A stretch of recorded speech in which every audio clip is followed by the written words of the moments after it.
Hallo meine Freunde, hola Madridistas, ich komme nicht aus dem Dauergrinsen raus. Ich bin immer noch begeistert von unserer souveränen Leistung, von unserem absolut verdienten Sieg im Clasico. Aber Xabi Alonso sagt uns immer wieder, wir sollen bei Niederlagen nicht zu lange traurig sein und bei Siegen nicht zu lange feiern, denn im Endeffekt waren es nur 3 Punkte und in 4 Tagen haben wir bereits unser nächstes Spiel. In diesem Fall im Santiago Bernabéu gegen Valencia. Ja, ein Spieler, der bei diesem Spiel nicht mitspielen wird, und bei vielen anderen auch nicht, ja, da treibt es mir das Grinsen doch aus dem Gesicht, ist unser Kapitän Dani Carvajal. Hiobsbotschaft für Real Madrid. Unser Kapitän Dani Carvajal hatte einen Rückfall in seinem rechten Knie und wird 2 bis 3 Monate ausfallen. Was da los ist, erkläre ich euch natürlich in dem Video. Dann unterhalten wir uns auch noch über einen anderen Protagonisten des Klassikos, sowohl auf dem Platz als auch leider neben dem Platz, Vini Junior. Denn so gut Vini Junior die ersten 70 Minuten auf dem Platz war, so schlecht war seine Reaktion bei der Auswechslung. Wird er bestraft? Wie wird er bestraft? Wer entscheidet das? Diese Informationen erhaltet ihr natürlich in dem Video. Dann habe ich auch noch 2, 3 andere Kleinigkeiten, lustige Anekdoten, die ich für euch gesammelt habe. Und zu guter Letzt gibt es Neuigkeiten im Fall Negreira. Was mich sehr wundert. Denn man hatte mir erklärt, die Neuigkeiten im Fall Negreira kommen immer nur dann, wenn der FC Barcelona gerade sehr erfolgreich ist. Naja, muss ich wohl falsch verstanden haben. Viel Spaß beim Video.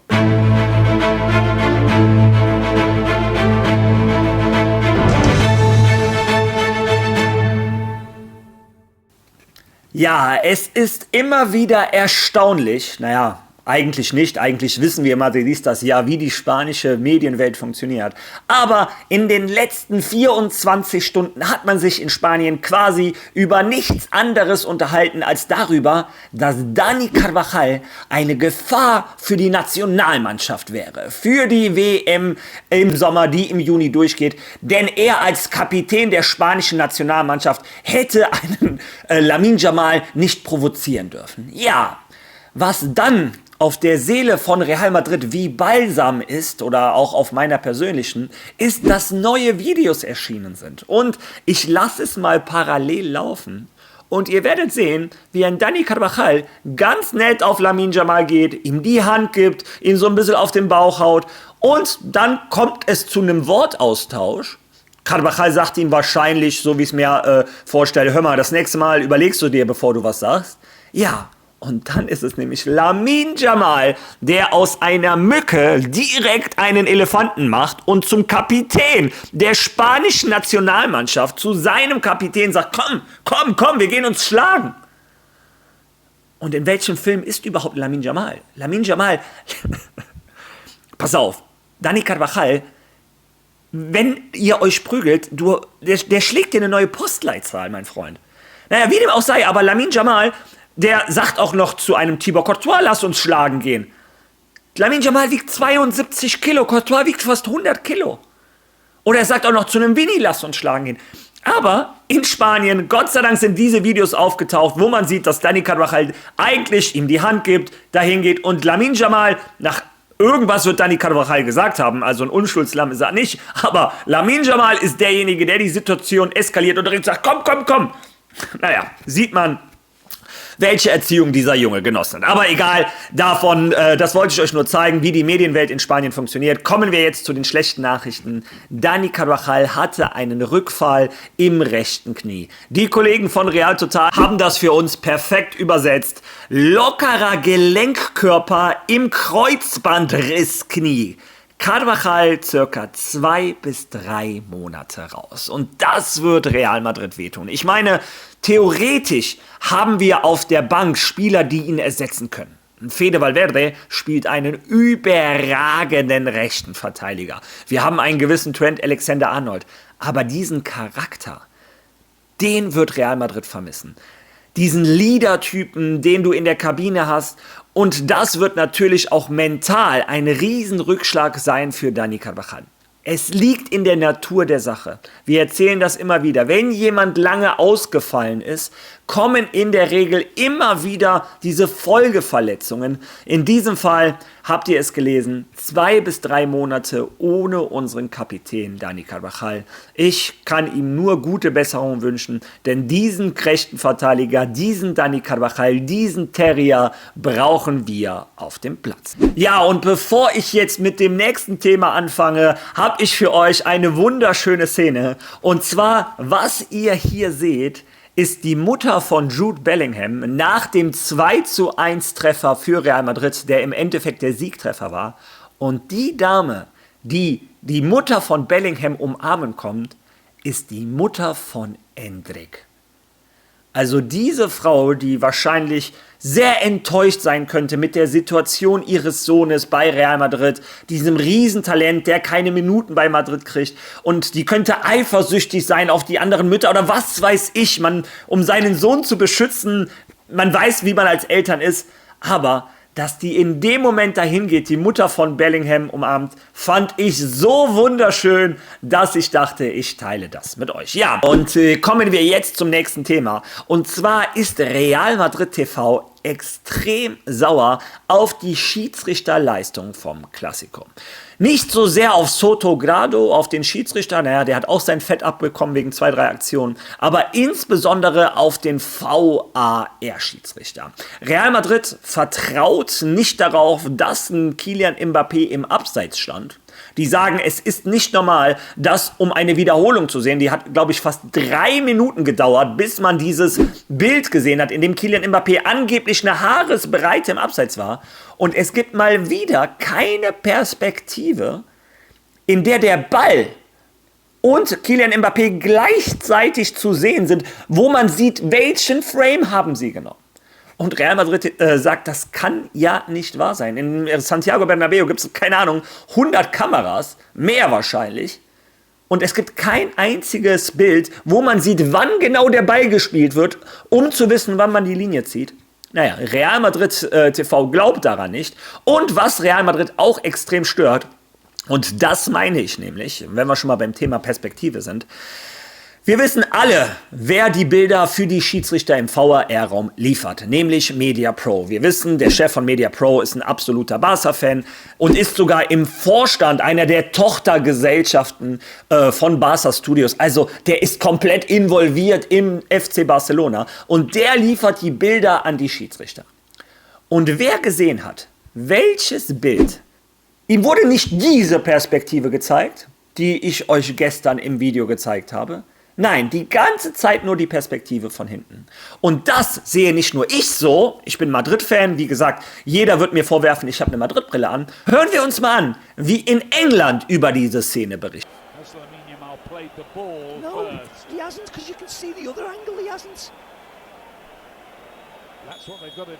Also für diejenigen, ja, wie Tag oder Nacht. Wenn Lamine Yamal den Ball spielt, ist das ganz klar Foul von Vini. Wenn nicht, ist das einzige Ziel von Lamine Yamal, den Schuss von Vini abzuhalten. Und das ist meiner Meinung nach ein Foul. Und wie gesagt, es ist für mich immer noch absolut unverständlich, dass sich das VAR überhaupt eingemischt hat.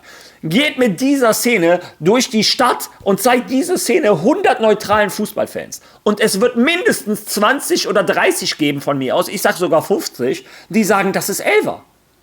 Und das VAR wollte sich doch nur einmischen bei 100%igen Fehlern.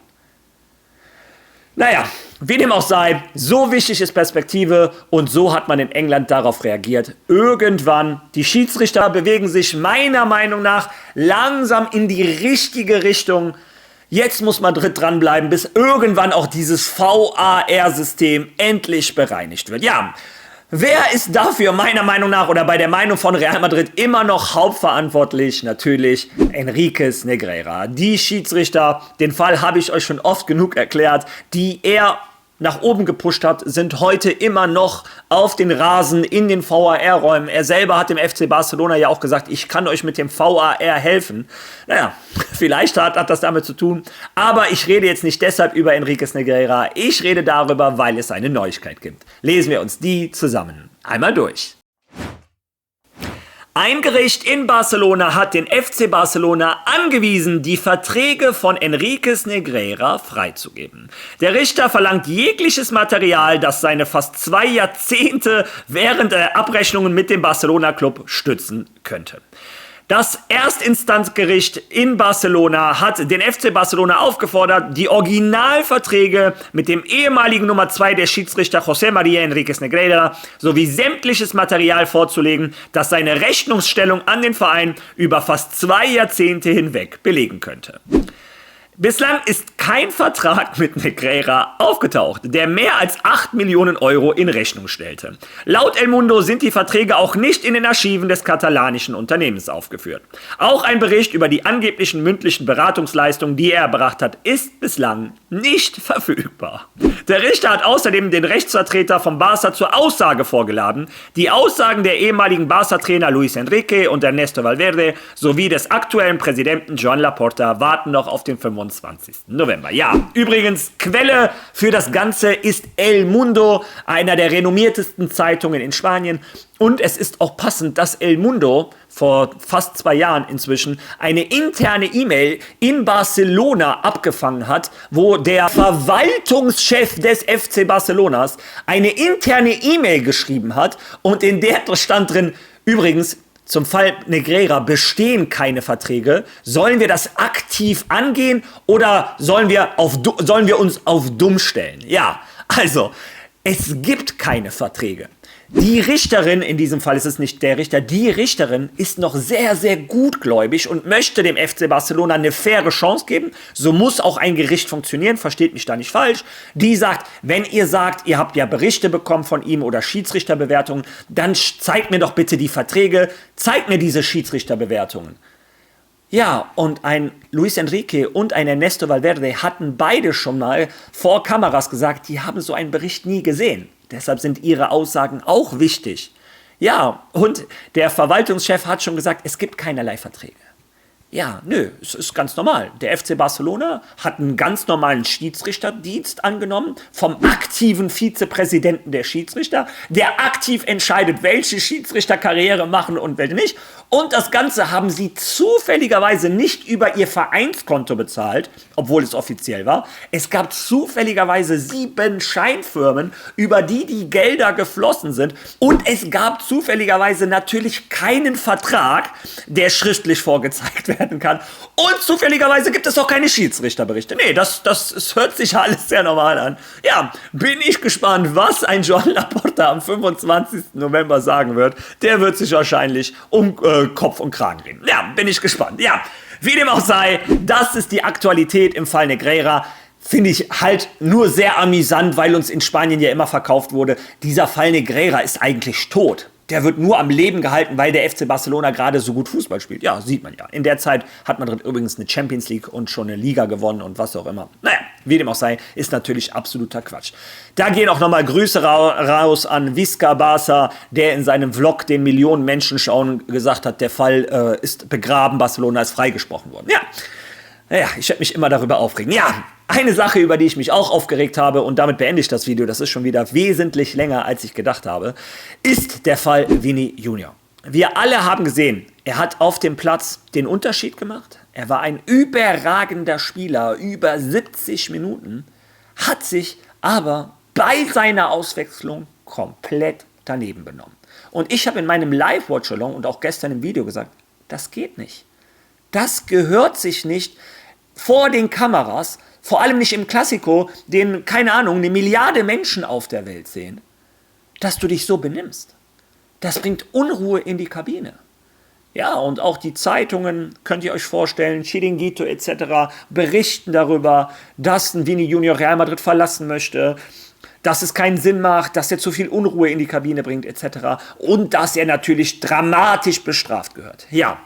Was hat Real Madrid jetzt vor? Hören wir uns den Fußballexperten Nummer 1 an, Fabrizio Romano.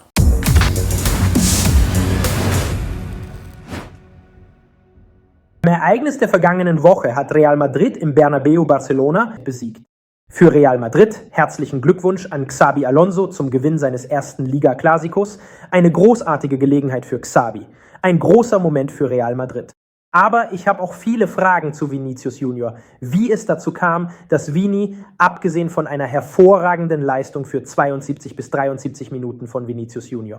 Das Problem, das ich zu verstehen versuche, ist, was jetzt mit Vinícius Junior passiert, als Xabi Alonso beschlossen hat, ihn auszuwechseln. Vinícius war am Anfang ziemlich niedergeschlagen, dann ging er direkt in die Umkleidekabine. Dann sagten ihm die Teamkollegen, er solle zurückkommen, er kehrte auf das Spielfeld zurück, aber dieser Moment zwischen Vinícius und Xabi Alonso, als er mit dem Wechsel nicht zufrieden war, nun, viele Leute haben angefangen, vieles zu berichten, auch weil es von einigen Kameras, einigen Bildern des Moments so aussieht, als würde Vinícius irgendwann vielleicht sagen, es ist besser, wenn ich aus dem Team rausgehe, so etwas in der Art. Wie ist die Position von Real Madrid zu dieser Geschichte? Real Madrid wird vor allem nichts aus den Händen von Xabi Alonso nehmen. Real Madrid ist superglücklich mit Xabi Alonso, nicht nur auf dem Platz, sondern auch abseits des Platzes. Die Autorität der neuen Ära von Xabi Alonso, seine Beziehung zu den Spielern, wie ernst er ist auch sehr empathisch. Mit einigen Spielern, aber auch mit allen ist er immer sehr ernst. Regeln sind Regeln und das ist die Vorstellung von Real Madrid. Xabi Alonso wird die Situation auf jeden Fall unter Kontrolle haben. Also wird Xabi Alonso direkt mit Vinícius sprechen, er wird sich persönlich mit Vini unterhalten und die Situation klären, nachdem er der Mannschaft einige Tage der Ruhe gewährt hat. Vinícius und Xabi Alonso werden also direkt miteinander sprechen und Real Madrid hat beschlossen, Vinícius Junior in keiner Weise auszuwählen. Er wird sich also nicht rechtfertigen, er wird nicht aus der Mannschaft ausgeschlossen. All diese Arten von Spekulationen, die wir gesehen haben im Gerüchte nach dem Clásico, nichts davon passiert. Real Madrid wird sich nicht in die Diskussion einmischen, das wird zwischen Xabi und Vinícius bleiben. Xabi Alonso war bereits sehr positiv in seinem öffentlichen Gespräch nach dem Clásico und sagte, dass er die guten Dinge aus diesem Spiel mitnehmen möchte. Die Einstellung von Vinícius, die Leistung von Vinícius, darüber werden wir später sprechen. Xabi Alonso sprach über diesen Moment, denn natürlich kann man damit nicht zufrieden sein, aber er machte daraus keine große Sache. Also blieb Xabi Alonso sehr ruhig und sprach direkt von Angesicht zu Angesicht mit Vinícius Junior. Sobald sie aus der Pause zurückkehren. Das ist also die Idee. Real Madrid wird Vinícius nicht sanktionieren und das ist die Entscheidung des Clubs. Ja, ihr habt es selber gehört. Real Madrid vertraut komplett auf Xabi Alonso. Und das ist auch richtig so. Und Xabi Alonso wird ein persönliches Gespräch mit Vini Junior führen und dann wird er entscheiden, wie es weitergeht. Und so muss es auch sein. So muss es in einer Kabine laufen. Ein Xabi Alonso kann dann Vini Junior sagen, hör mal, das war das erste und letzte Mal. Wenn ich dich nochmal bei sowas erwische, dann was weiß ich oder wie auch immer. Und Xabi Alonso kann ihm sagen, weißt du was, das ist deine Strafe, kauf jedem deiner Kollegen ein neues iPhone oder so. Solche Strafen gibt es ja heutzutage im modernen Fußball, was weiß ich. Es kann auch eine andere Strafe geben. Aber ich finde, Real Madrid macht das richtig als Institution. So etwas ist ein Kabinenthema und so etwas muss auch der Trainer entscheiden. Du musst dem Trainer natürlich die komplette Macht geben. Er ist ein sehr autoritärer Trainer, er hält sich extrem an Regeln. Und was ein Xabi Alonso entscheidet, wird richtig sein. Das ist meine persönliche Meinung. Ja, übrigens, bevor ich mich jetzt verabschiede, gestern und heute hat die Mannschaft nicht trainiert. Xabi Alonso hat nach dem Clásico-Sieg den Jungs 2 Tagen freigegeben. Morgen startet das Training wieder und dann geht die Vorbereitung los auf das Spiel am Samstag um 21 Uhr im Santiago Bernabéu gegen Valencia. Ich hoffe, dieses Video hat euch gefallen. Ich hoffe, ihr hattet viele neue Informationen. Wenn ja, dann lasst ein Like da, kommentiert dieses Video. Hypen. Und wer noch kein Follow da gelassen hat, wir haben gestern die 14.000 geknackt. Danke dafür nochmal. Jetzt sind wir auf dem Weg zu den 15.000. Hilf mir dabei, ich würde mich sehr freuen. Und bis morgen. A la Mari!